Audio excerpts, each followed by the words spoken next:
오늘 나눌 말씀은 민수기 6장 1절에서 12절 말씀입니다. 민수기 6장 1절에서 12절 말씀 우리 함께 보겠습니다. 민수기 6장 1절에서 12절 말씀 우리 한 목소리로 읽겠습니다. 여호와께서 모세에게 말씀하여 이르시되 이스라엘 자손에게 전하여 그들에게 이르라. 남자나 여자나 특별한 서원 곧 아시린의 서원을 하고 자기 몸을 구별하여 여호와께 드리려고 하면 포도주와 독주를 멀리하며 포도주로 된 초나 독주로 된 초를 마시지 말며 포도주즙도 마시지 말며 생포도나 건포도도 먹지 말지니 자기 몸을 구별하는 모든 날 동안에는 포도나무 솟아는 씨나 껍질이라도 먹지 말 것이며 그 서원을 하고 구별하는 모든 날 동안은 삭도를 절대로 그의 머리에 대지 말 것이라. 자기 몸을 구별하여 여호와께 드리는 날이 차기까지 그는 거룩한즉 그의 머리털을 길게 자라게 할 것이며 자기의 몸을 구별하여 여호와께 드리는 모든 날 동안은 시체를 가까이 하지 말 것이요 그의 부모 형제 자매가 죽은 때에라도 그로 말미암아 몸을 더럽히지 말 것이니 이는 자기의 몸을 구별하여 하나님께 드리는 표가 그의 머리에 있음이라. 자기의 몸을 구별하는 모든 날 동안 그는 여호와께 거룩한 자니라. 누가 갑자기 그 곁에서 죽어서 스스로 구별한 자의 머리를 더럽히면 그의 몸을 정결하게 하는 날에 머리를 밀 것이니 곧 일곱째 날에 밀 것이며 여덟째 날에 산비둘기 2마리나 집비둘기 새끼 2마리를 가지고 회막문에 와서 제사장에게 줄 것이요 제사장은 그 하나를 속죄 제물로 하나는 번제물로 드려서 그의 시체로 말미암아 얻은 죄를 속하고 또 그는 그날에 그의 머리를 성결하게 할 것이며 자기 몸을 구별하여 여호와께 드릴 날을 새로 정하고 1년 된 순양을 가져다가 속건제물로 드릴지니라. 자기 몸을 구별한 때에 그의 몸을 더럽혔은즉 지나간 기간은 무효니라. 아멘. 민수기 5장에는 이스라엘 진영 안의 죄와 부정을 제거하는 방법에 관한 말씀이 기록되어 있습니다. 그리고 이것이 의미하는 것은 단순히 죄와 부정의 문제를 이야기하는 것이 아니라 하나님의 거룩한 백성 공동체를 유지하는 방법으로서 허락하신 것이다 라고 했었죠. 이어지는 민수기 7장도 같은 맥락 속에 있습니다. 다만 5장이 죄와 부정을 멀리하고 제거하는 방법이었다면 6장은 적극적으로 거룩에 헌신하고 거룩을 유지하는 방법에 관한 것이다 라고 할 수 있겠습니다. 그리고 그 방법이란 그 유명한 여러분도 다 들어보셨을 나실인이 되는 겁니다. 민수기 6장 1절입니다. 여호와께서 모세에게 말씀하여 이르시되 이스라엘 자손에게 전하여 그들에게 이르라. 남자나 여자나 특별한 서원 곧 나실인의 서원을 하고 자기 몸을 구별하여 여호와께 드리려고 하면입니다. 나실인은 히브리어 나지르라는 단어를 번역한 것으로 헌신, 맹세, 서원, 성별이라는 의미의 나자르라는 단어에서 나온 말입니다. 말 그대로 하나님 앞에 헌신된 사람, 하나님 앞에 거룩하게 구별된 사람이란 뜻이죠. 먼저 나실인은 어느 지파에 속했느냐, 또 남자냐 여자냐 상관없이 누구나 자원하여 서원할 수 있는 규례입니다. 특별한 사람만 하는 게 아니다라는 거죠. 민수기 6장 2절입니다. 이스라엘 자손에게 전하여 그들에게 이르라. 남자나 여자가 특별한 서원 곧 나실인의 서원을 하고 자기 몸을 구별하여 여호와께 드리려고 하면 이렇게 되어 있죠. 누구나 할 수 있다라는 겁니다. 나신으로 서원하고자 하는 사람은 포도주와 독주는 물론이고 포도즙, 생포도, 건포도, 포도와 관련된 모든 것을 먹지 말라 하십니다. 민수기 6장 3절입니다. 포도주와 독주를 멀리하며 포도주로 된 초나 독주로 된 초를 마시지 말며 포도즙도 마시지 말며 생포도나 건포도도 먹지 말지니 자기 몸을 구별하는 모든 날 동안에는 포도나무 솟아는 씨나 껍질이라도 먹지 말지며 술 먹지 말라. 그랬다면 술이 정신을 흐트러 놓는 주범이니까 당연히 하나님 앞에서 거룩하게 성별된 나신이라면 멀리해야지 이렇게 생각하기 쉬운데, 그 외에도 포도나무에서 나는 모든 것을 먹지 말라고 하시는 이유가 뭘까요? 먼저 안식년을 우리가 떠올려야 합니다. 안식년의 규례를 다루고 있는 레위기 25장을 보면 5절에 네가 거둔 후에 자라난 것을 거두지 말고 가꾸지 아니한 포도나무가 맺은 열매를 거두지 말라. 이는 땅의 안식년이니라 라는 말씀이 있습니다. 그러니까 가꾸지 아니한 포도나무가 맺은 열매를 거두지 말라라는 내용이 있죠. 여기에서 가꾸지 아니한이라고 단어를 번역하고 있는데 이 단어가 히브리어 네지레카라는 단어인데 이 뜻은 너의 나지르 상태인 것이라는 의미입니다. 그러니까 굳이 번역하자면 너의 나실인 상태의 것이란 뜻입니다. 이것은 사람이 관리하지 않아 있는 모습 그대로 구별된 상태로 남겨진 포도나무를 가리키는 거죠. 그러면 그 포도나무가 있는 모습 그대로 있는 이유가 뭡니까? 안식년이 되어 그것을 쉬게 하기 때문이 아니라 안식년이 되어 하나님께 구별되었기 때문입니다. 안식년의 포도나무는 인간의 개입 없이 온전히 하나님께 맡겨진 상태로 자라는 겁니다. 나실인과 안식년의 포도나무의 상태는 그 맥락과 의미에서 같은 상태다라는 거죠.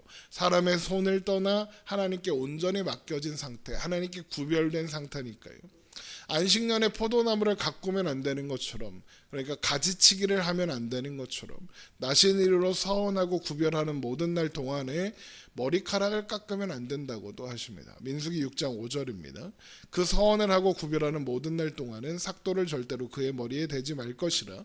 자기 몸을 구별하여 여호와께 드리는 날이 차기까지 그는 거룩한 주 그의 머리털을 길게 자라게 할 것이며입니다. 그러니까 가지치기를 하지 말라는 겁니다. 그래서 나실이는 포도나무의 소산을 먹지 않는 겁니다. 그렇게 함으로써 사람이 손대지 않은 안식년의 포도나무를 경작하고 자라게 하는 것이 하나님이신 것처럼 나 또한 나신일로 서원한 나 또한 하나님께서 책임지시고 지키시고 보살피신다는 사실을 기억하고 고백하게 되는 겁니다. 또한 성경에서 포도주는 기쁨과 즐거움, 또 포도나무는 땅의 복과 풍요로움을 상징합니다. 그런데 나실이는 하나님께 속하기로 한 사람으로 포도주를 비롯한 포도나무 소산을 멀리하게 되죠. 이것은 포도주가 주는 기쁨과 즐거움이 없어도 하나님 안에서 즐겁다라는 고백이고, 포도나무가 상징하는 땅의 복과 풍요는 상관없이 하나님 안에 참된 복과 풍요가 있습니다라고 고백하는 일이 되는 겁니다. 그래서 이런 여러 가지 복합적인 이유로 나실이는 포도나무 소산을 멀리하는 겁니다. 그러니까 단순히 이걸 보고 하나님께 거룩하게 반사하면 술 마시면 안 됩니다, 이러면 안 된다는 거예요. 아무튼 그래서 또한 나실이는 구별된 기간에는 가족이 죽었더라도 시체를 가까이 하면 안 되는 겁니다. 민수기 6장 6절입니다. 자기 몸을 구별하여 여호와께 드리는 모든 날 동안은 시체를 가까이 하지 말 것이요 그의 부모 형제 자매가 죽은 때에라도 그로 말미암아 몸을 더럽히지 말 것이니 이는 자기의 몸을 구별하여 하나님께 드리는 표가 그의 머리에 있음이라. 레위기를 살펴보면서 반복적으로 확인했던 것처럼 시체는 죽음의 상태이고 죽음은 하나님과 분리된 상태, 하나님 없음을 상징하죠. 그러므로 당연히 하나님께 구별된 상태인 나실이니 시체를 가까이 하면 안 된다 하시는 겁니다. 그래서 민수기 6장 8절에 자기 몸을 구별하는 모든 날 동안 그는 여호와께 거룩한 자니라 라고 하시는 겁니다. 죽은 자가 가족이 아니라 하더라도 시체를 가까이 하여 하나님 앞에 구별된 상태에서 벗어나지 말아라 라는 의미이죠. 그런데 만에 하나라는 게 있지 않습니까? 혹시라도 누군가 나실인 옆에 가만히 있다가 죽는 일이 생길 수도 있는 건 아니겠습니까? 그러니까 어떤 불의의 사고로 뜻하지 않게 나실인이 시체에 접촉하게 되는 일이 있을 수도 있는 겁니다.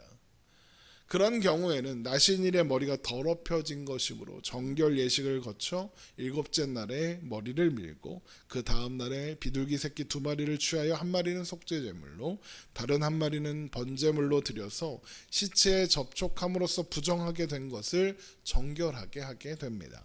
민수기 6장 9절입니다. 누가 갑자기 그 곁에서 죽어서 스스로 구별한 자의 머리를 더럽히면 그의 몸을 정결하게 하는 날에 머리를 밀 것이니 곧 일곱째 날에 밀 것이며 여덟째 날에 산비둘기 2마리나 집비둘기 새끼 2마리를 가지고 회막문에 와서 제사장에게 줄 것이요. 머리가 부정해졌다라고 하는 것은 나실인의 머리에 하나님께 드리는 표가 있기 때문이고, 나실인의 머리에 있는 표란 깎지 않는 머리털이죠. 손대지 않은 머리털인 겁니다. 머리털로 직접 시체를 만진 것도 아닌데 머리가 더럽혀졌다라고 하는 것은 마치 사람의 손이 닿지 않은 안식년의 포도나무에 손을 댄 것과 같은 상태가 되었다라는 의미가 됩니다. 하나님께 속한 하나님의 영역이 침범당했다, 이런 의미인 겁니다. 하지만 나실인은 구별된 동안에 부정해졌으므로 지나간 기간은 무효가 됩니다. 그러므로 다시 날을 정하여 나실인 서원을 해야 하죠. 민수기 6장 11절입니다. 제사장은 그 하나를 속죄 제물로 하나는 번제물로 드려서 그의 시체로 말미암아 얻은 죄를 속하고 또 그는 그 날에 그의 머리를 성결하게 할 것이며 자기 몸을 구별하여 여호와께 드린 날을 새로 정하고 1년 내 순양을 가져다가 속건 제물로 드릴지니라. 자기 몸을 구별할 때에 그의 몸을 더럽혔은즉 지나간 기간은 무효니라 합니다. 그러니까 나실인은 나실인으로 구별되어 있는 동안 시체에 접촉하는 일이 없도록 엄격하게 관리해야 한다는 것을 알 수 있는 거죠. 하지만 그만큼 철저하게 그가 하나님께 구별된 존재라는 것을 기억해야 한다는 의미이고, 아주 사소한 실수나 어떤 사소한 사고로도 그 상태가 하나님 앞에 거룩하게 구별된 상태가 없던 것으로 무의로 돌아갈 수 있다는 것을 보여주는 겁니다. 그런데 그가 나실인으로 구별되었다 한들 죽을 수밖에 없는 존재 아닙니까? 결국엔 자기도 죽을 겁니다. 보통 나실인으로 서원하면 얼마나 할 것 같습니까? 보통 서원하면서 내가 얼마 동안 나실인으로 구별하겠습니다라고 정하게 된다고 해요. 평생을 나실인으로 서원한 삼손이나 사무엘 같은 특별한 경우를 제외하면 그 기간은 보통 30일이나 정도였다고 합니다. 물론 30일을 반복하기도 하고 60일, 100일, 1년 이렇게 또 뭐 몇 년 이런 식으로 기간을 정하기로 했지만 대부분 30일을 했다고 합니다. 왜 30일을 했을까요? 30일을 나신일로 살아가는 것도 쉬운 일이 아니었다는 의미겠죠. 그런데 평생을 나신일로 서원해도 그는 반드시 죽을 수밖에 없습니다. 그러니까 영원히 거룩하게 구별될 수는 없다라는 의미죠. 그래서 나실인은 누구나 그런 자신의 한계를 알 수밖에 없고, 그런 한계를 확인한다는 것은 나실인, 영원한 나실인, 지켜야 하는 거룩이 아니라 실수나 사고에 의해서 끊어질 수 있는 거룩이 아니라 반복해야 하는 거룩이 아니라 영원하고 완전한 거룩, 영원히 하나님께 속한 상태를 기대하고 소망하며 바라보게 만들 수밖에 없는 겁니다. 그런데 오늘 우리 신약시대를 사는 우리에게는 영원히 하나님께 속한 상태로 서 계신 한 분, 참된 나실인 되신 분이 계십니다. 그분이 누굽니까? 바로 예수 그리스도시죠. 예수 그리스도는 영원히 하나님께 속한 분이시며 단 한 번도 더럽혀지지 않으시고 죽음과 접촉하고도 거룩을 잃지 않으시며 다시 시작할 필요가 없으신 분입니다. 죽음이 그를 이길 수 없기 때문입니다. 나실인의 삶은 거룩이 얼마나 쉽게 무너질 수 있는가를 보여주지만 동시에 결코 무너지지 않는 거룩을 대망하게 하는 겁니다. 또한 반복해서 처음부터 다시 시작해야 하는 나실인의 삶은 단 한 번도 다시 시작할 필요가 없는 완전한 존재를 소망하게 하고, 그리고 그런 존재가 예수님인 겁니다. 그래서 우리는 다시 나시린의 서원을 하지 않는 겁니다. 우리는 나시린을 할 필요가 없습니다. 우리는 예수 그리스도를 통하여 예수 그리스도 안에서 단번에 그리고 영원히 나시린이 되었기 때문입니다.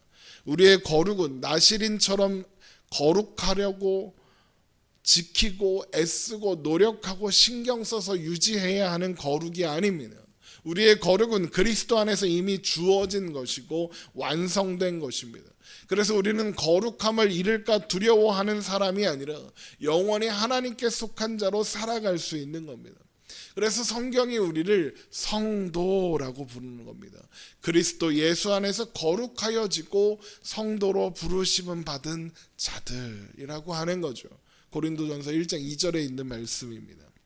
우리는 예수 안에서 거룩하여진 성도입니다. 나시린입니다. 그래서 우리는 우리 주 되신 예수 그리스도의 이름을 부르며 오늘도 나아가는 겁니다. 우리의 거룩은 다시 시작하지 않습니다. 날마다 거룩을 향해 나아갈 뿐입니다.